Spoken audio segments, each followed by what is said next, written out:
Hello and welcome to another Times Radio Frontline Members Question and Answer. Now today we're answering your comments and questions on Frontline episodes and other videos about the war in Ukraine and its impact in the world stage. I'm Philip Ingram. I present Times Radio Frontline, but I'm also a global commentator on all matters defence, terrorism, cyber, security, geopolitics.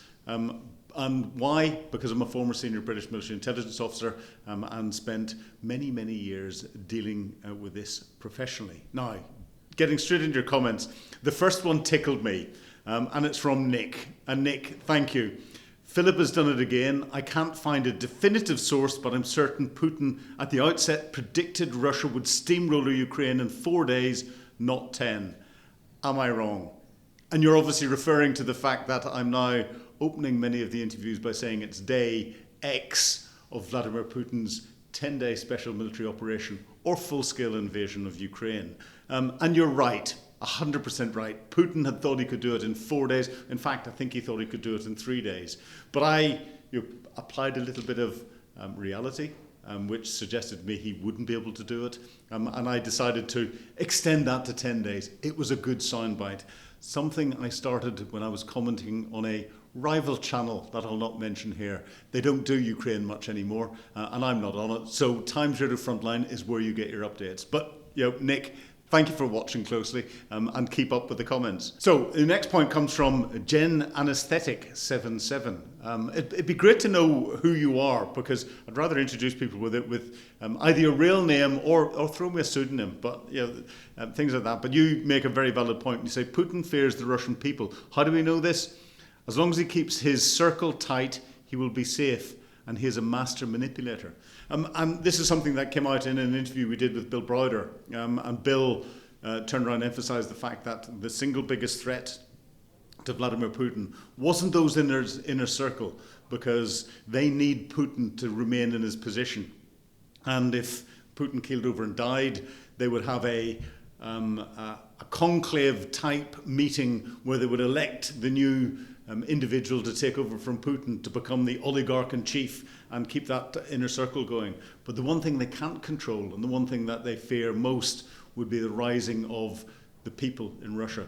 And that's why we're seeing a lot of the impact of the war not in Moscow, not in St. Petersburg, but it's being pushed out into all of the other regional areas of Russia. And that's why Moscow and St. Petersburg aren't seeing any fuel shortages, whereas through the rest of the country we're seeing lots of fuel shortages because of the sanctions that the Ukrainians are imposing on the Russians' ability to refine oil and gas into local fuel and to be able to store crude oil in a way that it can either be refined or exported. And Putin is hurting slightly on that. But a very valid point. And I look forward to more from you. So next point, Marty, or Dark Elder, thank you very much indeed.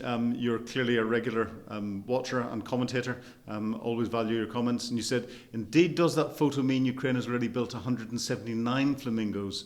No, it's just a number written on a missile, but it sends a clear signal. We have the capacity to build hundreds of them, and they'll need many of them, as other experts have rightly pointed out in their interviews. Also of high importance, Flamingo apparently has no US parts, and the US have no say in how Ukraine uses its own weapons. With the older F-16s, it's not as bad as the more modern aircraft, where maintenance can only be done by specialists, e.g. from Lockheed Martin.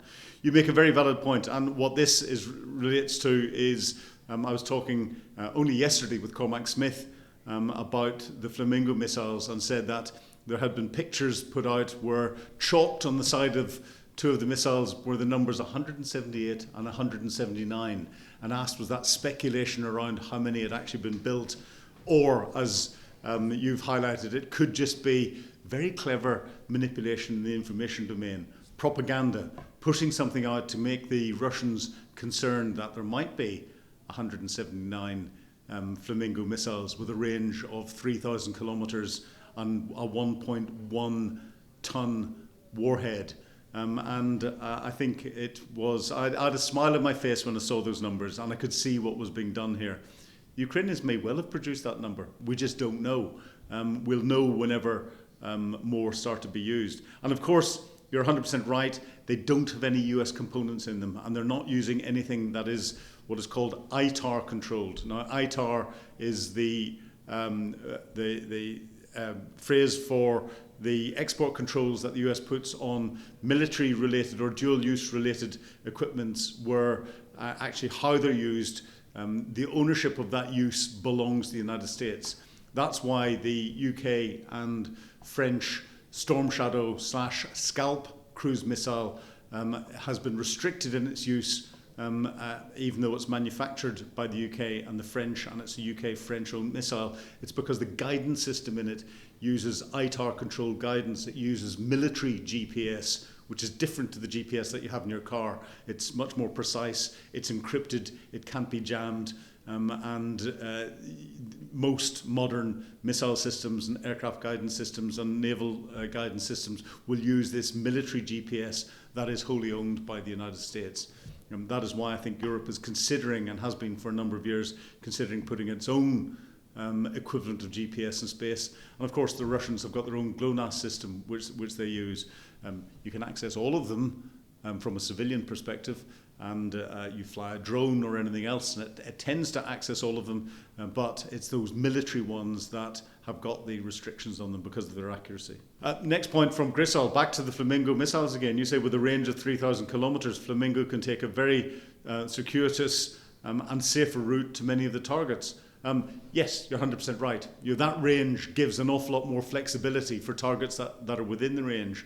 And of course, if you look at what Ukrainians are doing through their regular drone attacks, through commando raids and elsewhere, they tend to be creating paths where they're destroying the air defence radars, they're destroying air defence systems amongst different areas. I think if we started to plot all of that out, you will see the paths that the Flamingo missiles, which are not particularly stealthy, and they fly relatively slowly because they are cruise missiles, not ballistic missiles.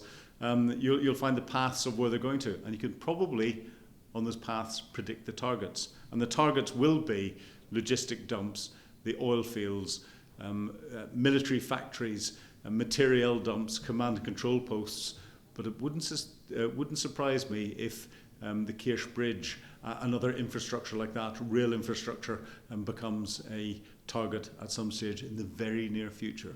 Next point comes from Depelpal. Now, that's clearly a pseudonym that's in there, and you say, I am Russian. I can say that there is a very good chance of this to happen. Fuel shortages lead to severe inflation in Russia. If you combine that with loss of war in Ukraine, it is a 1989 soup.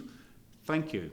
Well, thank you for your comment. And you're referring to, I think, the chat that I had with Cormac Smith talking about, and possibly Bill Browder as well, talking about the fact that the Russian people are the biggest threat to Vladimir Putin, and that bringing the message home to the Russian people, which is what the Ukrainians are trying to do by destroying the oil and gas infrastructure and causing real shortages of fuel across many parts of Russia, is one way of bringing the impact of the war into the psyche and into the knowledge of the average Russian, and starting to hurt what they're doing on a daily basis, and therefore eroding the confidence that they have in Vladimir Putin and his government at keeping them safe and keeping them protected.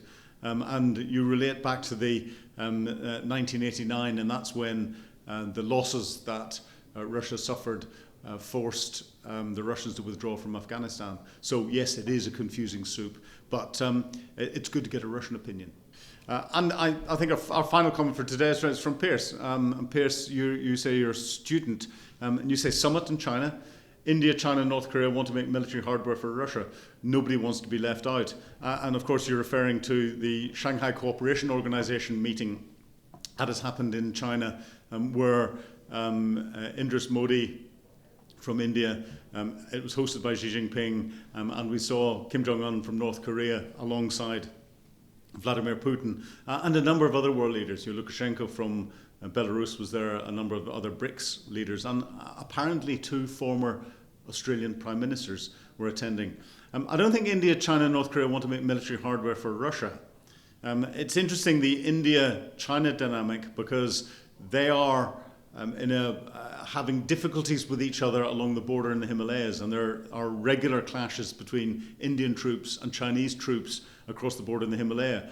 And we saw China supporting Pakistan in the last little spat that there was between India and Pakistan, with Pakistan using some of the latest Chinese aircraft to attack and shoot down Indian aircraft.